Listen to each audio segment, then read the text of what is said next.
Is that better? Whatever you want to do.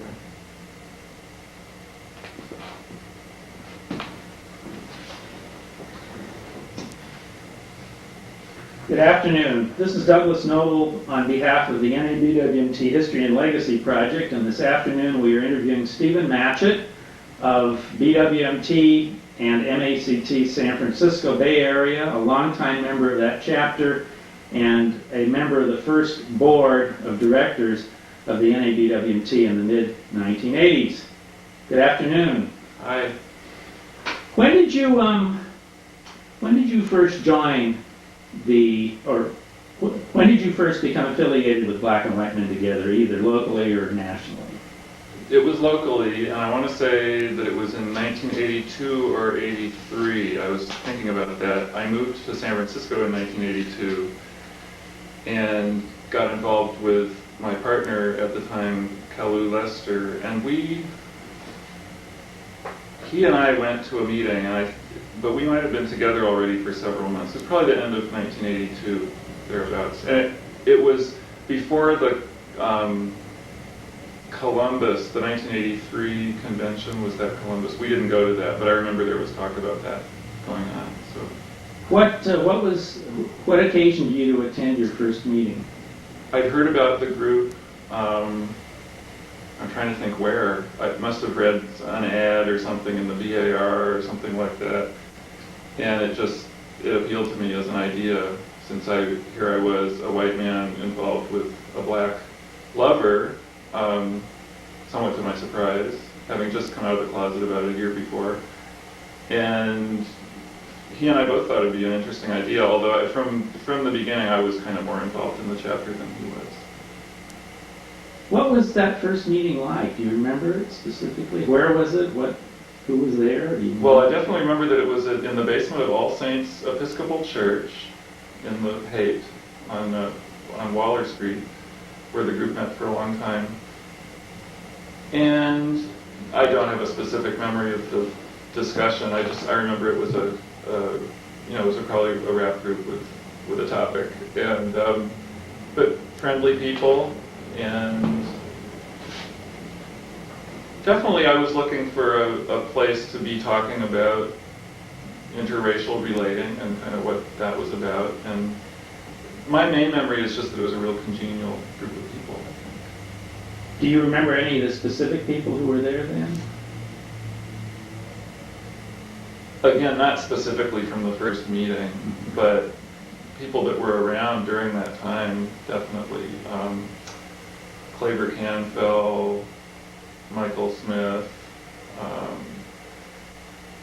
let's see, Tom Horan, Stuart Gillespie,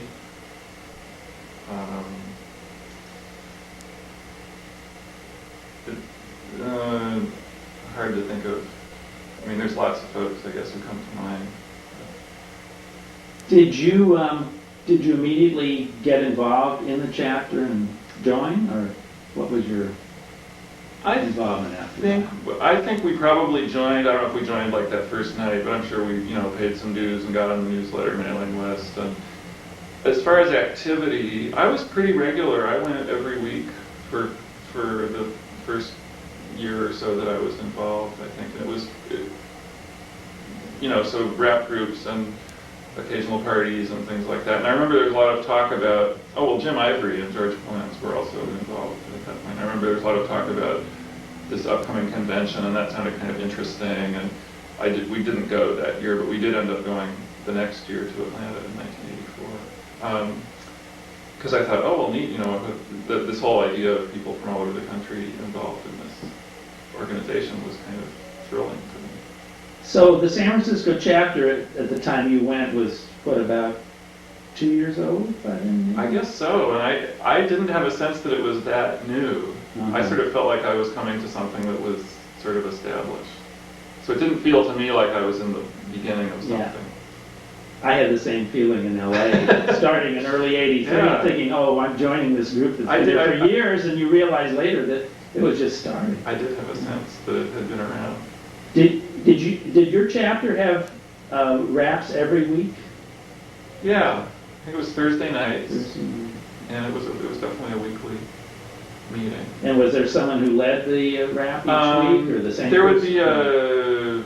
be it varied a lot. There was, I think there were a couple of rap, chairs or whatever, and they would sort of be responsible, or a little committee.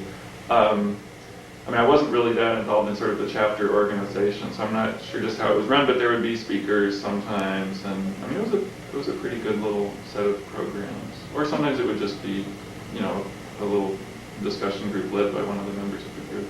Did your chapter have business meetings at the same time as the RAFs, or did they have them separately, or how did that I think there was when I got there, I think we were having like a monthly business meeting of some kind. I'm not even clear on just what our structure was. There were some officers. I don't think it might have been a steering committee. I actually, all the time that I was in the chapter, I was never on the steering committee and was never an officer of the chapter. When I got involved, it ended up being that I was getting involved in the National Association. So, I mean, I feel a little funny talking about the chapter at great length because I also haven't been involved for a while, but it's hard. It's hard. I mean, I'm trying to think back to how I sort of have this, feeling about the meetings. And I remember there were, heated discussions about things, and there were some sort of membership meetings that we'd have like maybe once a month or every quarter or something like that. Do you remember some of the contents of those discussions? Well, actually, one of the things that was going on at the time when I started was this employment discrimination survey.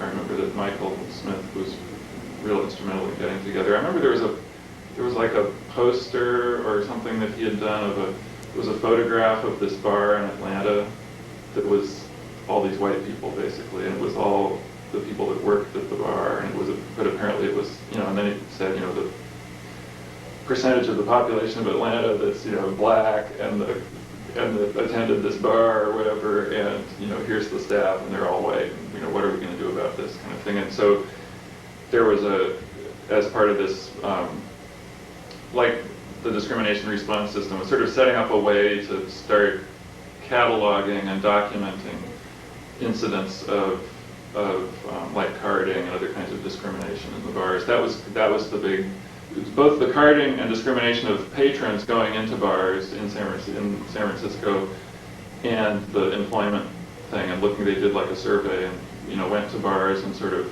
did counts of like,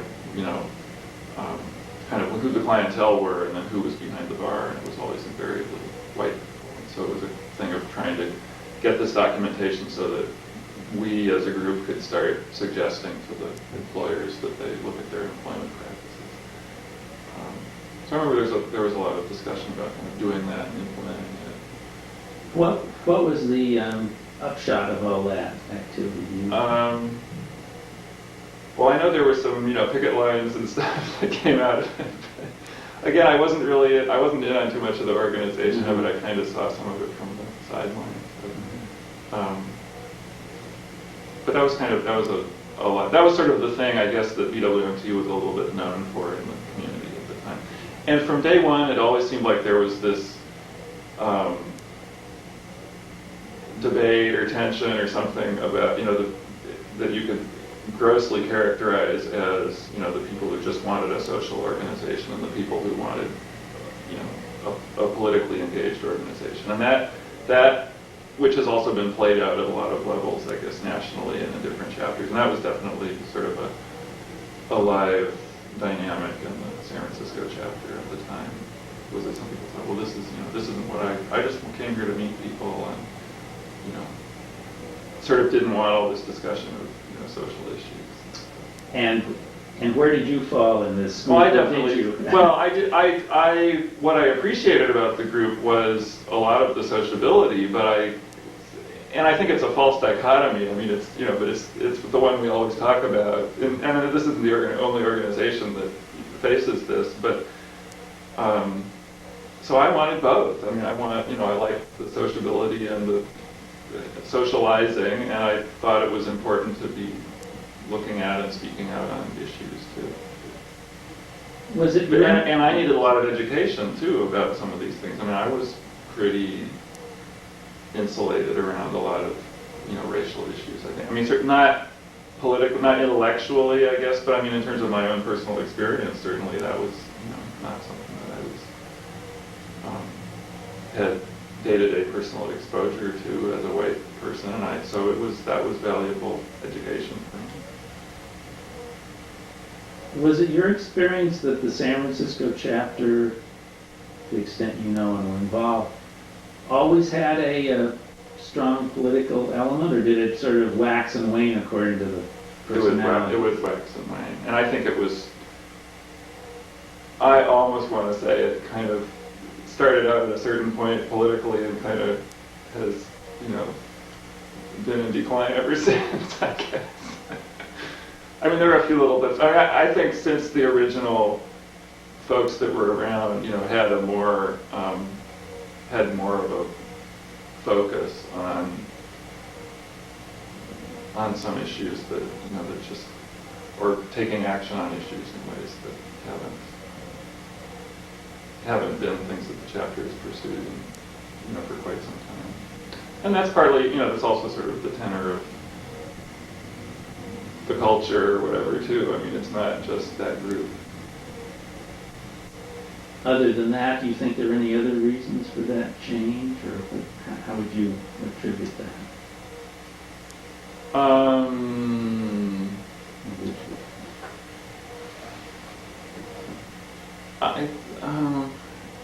Well, now see, I want to backtrack and say, well, no, there was actually throughout the 80s, there was a lot of work going on in the area. I mean, as HIV became a big thing, that kind of became the focus of a lot of work.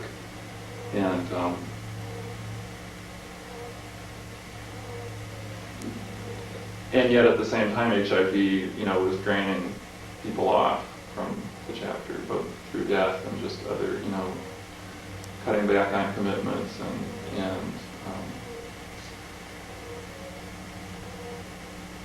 I don't know if that, created sort of an inward focus too. Did you observe that there was political energy across racial lines, or was it primarily, for example, with African American members of the chapter, or was it across the board when there was energy? No, it seemed to cross over. I think it was pretty shared. That being said, I don't want to be treading on anyone's toes. I mean, because partly I'm sort of thinking about some of this for the first time in a long time, I guess. But my memory, it tends to be that the leadership in the chapter seemed to me predominantly white. Not certainly all white. I mean, it was mixed, and there was good participation by a lot of people, and there were a lot of really strong leaders of both races. But my sense was that a lot of the sort of organizational impetus and stuff tended to come from the white people, the white men who'd kind of been around from the beginning, and what impressed me was that there was on the part of some folks, there was a real consciousness of wanting to really develop leadership of younger people coming in, and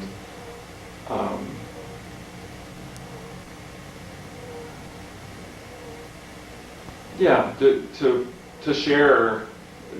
I don't know. I guess it's interesting. I remember looking at this maybe jumping ahead a little bit, but looking at when I got involved in the bylaws of the I guess then International Association. I remember because Claver Canfield and Michael Smith got me and Reggie Williams involved in being a little bylaws committee, because they had some things that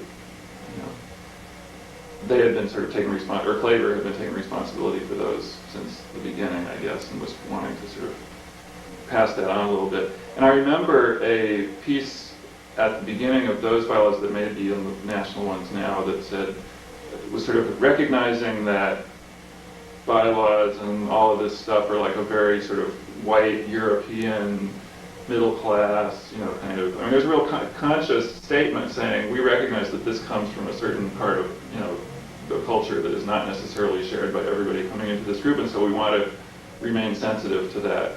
But then, that being said, then it was like this whole set of rules or whatever, which, you know, I mean, yeah, you need things around which to organize, but it seemed like there was always a tendency to coming from the dominant culture, that was something that, the white people would feel more comfortable with, and that I think there was a problem sometimes of folks who came in feeling less empowered, not really knowing how to get in to have a say about what we do. If the organizational energy was mainly, or seemed to mainly be coming from the white members, was there a distinction between that energy and the political or the ideological energy? Again, we're talking about the chapter. Yeah. Or is that a false distinction that I'm making? No.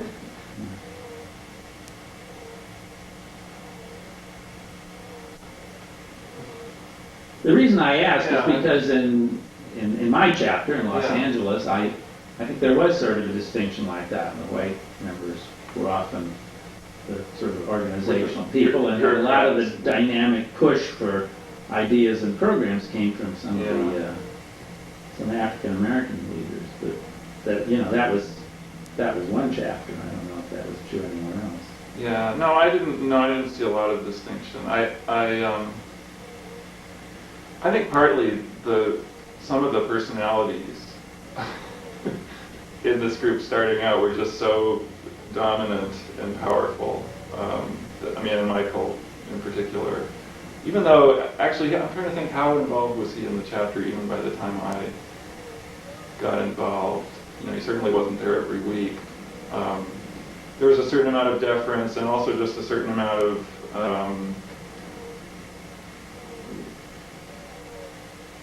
kind of formidable, personality and intellect, and so it was like there were certain people from whom ideas would come, and we kind of work with them. Now you're referring to Michael Smith, who Yeah. was the founder not only of the chapter here, but of the national. He convened the first national convention here in San Francisco in 1981, which was before you joined. Who were some of the other of those strong personalities, to the extent you want to get into that at the beginning? Oh, Tom Horan, certainly, and Tom Cahill at the time was pretty involved and pretty outspoken. Mind you, this was a time that I was just sort of getting introduced to the gay community too, and so it kind of like a lot of my introduction, I guess, to sort of San Francisco gay community stuff and politics and whatever was kind of through a lens, I guess, of BWMT in a sense. I was involved in other things too, but and John Teemer was certainly and I didn't mention him at the beginning, was certainly a real presence for me and somebody I looked up to a lot in the chapter. Very outspoken and had a lot of ideas, but less pushy in a way, I guess. Maybe that's part of why I respected him a lot more.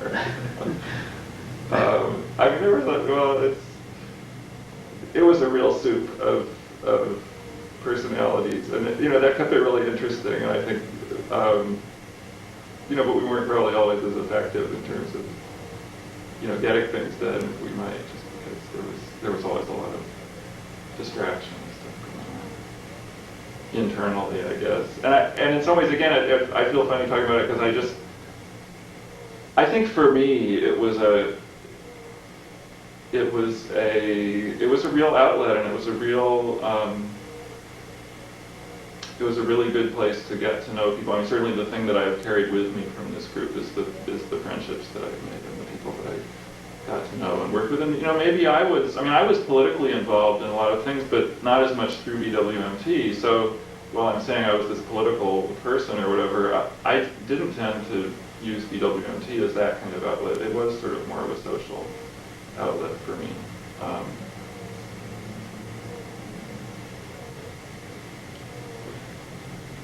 I certainly want to get into your Yeah. experience in the national, but as long as we're talking about the chapter, and I know you've as you said, you haven't been involved that much over the years, but you are still a member. How have you seen your chapter change over the years? And I know now, of course, it's somewhat separated from the national. And how have you seen it change? And if you want to comment on that or anything, any reasons that you think that has happened?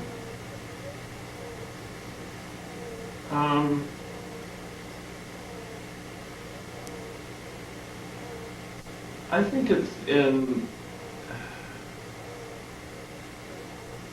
certainly has much less of a public profile than it did. I think it seems to me a lot of people you would ask now would probably have never heard of Men of All Colors Together or Black and White Men Together. I don't know. Whereas when I felt like when I came on the scene, in 1982 in San Francisco, that was, it was sort of a prominence a little strong, but I mean, it was definitely an organization that, one heard about. I mean, I heard about it just, being around and was interested, and that was how we got involved. But so in that sense, I don't know, just with, the passage of time and with HIV, the epidemic and everything happening, it sort of was eclipsed in some ways. And I just don't have a good sense of, I mean, it feels to me that it's gotten, the chapter has gotten a lot smaller. And there was always a problem with, maintaining an active enough core to really, get things done. But my sense is that there's been a real dwindling down to where it's just a couple few people kind of keeping things going. And I can't criticize because I haven't been, I feel like there's a number of us sort of old timers around who just kind of have moved on to other things or whatever that we're doing in our lives. And I remember having a distinct feeling at one point when I sort of started becoming a little bit less involved in the chapter. It was kind of like, I thought, well, this is kind of like church. I thought of BWMT sort of like church because it's like this community of people. You get together once a week. You have these rituals and you have these committees and things that you do to get things done. And I sort of felt, at a certain point, I felt like it's really hard having two churches. I mean, because I've been involved, in my church for a long time, and that takes a lot of energy and commitment. And I kind of wasn't like it certainly was not like I had to choose one or the other, but I just felt like in terms of sort of husbanding my energies, it became something that I couldn't put as much time into. And that's sort of, been my excuse, I guess, for a while. Well, when did you, you said the first first national convention you went to was 1984 in Atlanta. Yeah. And what occasion did you go? Just the natural progression? Yeah, I think we heard about, like I said, Kalu and I, mostly me, were attending meetings sort of leading up to Columbus, and people were talking about it, and it was sort of exciting. Then people got back and had these, nice, great stories to tell, and this sort of, and there was an exciting sense of this sort of dynamic international organization that was, bringing people together from certainly all over the country, and in some aspects from other parts of the world, and really kind of creating something that was exciting for for all of us that were involved. And yeah, so it was Kalu and I talked about it and decided we would go. And what was it like? Oh, and also I guess leading up to that was when Claver was that year. Before the convention, that Claver got Reggie and me involved on the bylaw stuff. So there was a little bit of, we had done a little work on some things that were, going to be introduced or something there. So there was a certain sense of purpose to going. Now, Claver was a member of the San Francisco chapter, but he had been involved in the... I think he was also involved in the IA. Yeah, it was, at that point, it was still the International Association. And Claver was African American? No, Claver was Australian. Oh, okay. A white man. Okay. A good friend of Michael's. So he got you involved before you even went to a convention. And did you go as a delegate from San Francisco? Or? I'm suddenly trying to remember, because that was the structure, was this sort of house of, what did they call it? They called House of Delegates. No, that's what it is now. It was the House of Representatives or something like that. And I think Reggie and I might have been, because I'm thinking now, I think it was in Atlanta. This is really hazy. I think there may have been some kind of business meetings that I was involved in. So I think Reggie and I might have actually been the chapter representatives. Because by the time we got to Los Angeles, when I met you, you were already the bylaws person, if I'm not correct. Yeah, and I'm trying to remember. See, the board, this national, the switch to the national, and then the creation of this board was John Bush's idea. I mean, the board was John Bush's idea. Right, that was done in Los Angeles. His feeling of frustration that this House of Representatives, or whatever we called it, was just entirely unwieldy, and that we needed, like other organizations, to have a slightly more centralized, focused group that could, conduct business when we weren't all together, during the year and that kind of thing. And that was created in Los Angeles. And I think he must have drafted me to do the proposed bylaws. Because I think that was what we adopted was these bylaws. Is that right, or did we? See, I can't remember. My recollection, because that was my first convention, was that there were already bylaws and standing rules, and they were simply amended in Los Angeles to establish the board. But they already existed. Yeah, that's right. No, that's right. The bylaws and standing rules were in place. So when you went to Atlanta, or before you went, were there any bylaws, or were you the? Oh no, there were. Yeah, they had adopted them. They had adopted bylaws at their first meeting, I believe. Were they just a skeleton, or were they fairly well developed? They were actually, there was a lot there. I mean, so I didn't. It's not like I wrote the board bylaws. I helped come up with the language to create the board, but it was within the existing structure of the bylaws. Do you know who was the prime author, if there was one, of the original bylaws? I don't know. So Claver Canfield got you and Reggie, even before you went, assuming you went as delegates, to do some work on the bylaws in Atlanta. Yeah. But it wasn't about creating a board. It must have been because the board was the next year. It's just too. I can't remember what it was that we were looking at. My memory is there were some proposed amendments to. I don't know if it had to do with regional representation or what kind of thing it was. But yeah. But as your recollection, by the time you came out of Atlanta, you were kind of in charge of them. I certainly did a lot of work on writing stuff leading up to LA, and I'm remembering that was. I'm trying to think if there was a. I think there must have been a Pacific Coast regional gathering or something sometime during the year between Atlanta and Los Angeles in '84 and '85. At which, in fact, it's coming back to me now. I think in Seattle, possibly, and John Bush was there, and he was kind of floating this idea about what we need to do, and that I ended up working on kind of from there. Well, other than that, what was your recollection of your first convention? That's the thing. I mean, actually, Atlanta, the business was a very minor part for me of the whole Atlanta experience. I mean, that was my, so it was my first gathering of meeting people from around the country in BWMT, and one of the main things I remember, it was also the first time I'd ever been into Atlanta, and one of the main things I remember was just the wonderful hospitality of the people that, the host chapter, and Bob Doyle and J.R. Finney, who were both, I think they were like the convention chairs, or maybe they were the registrars, but anyway, they were sort of some of the first people that one had any interaction with, were just so welcoming. And Charles Hacker was another person. Reggie and I think I got there before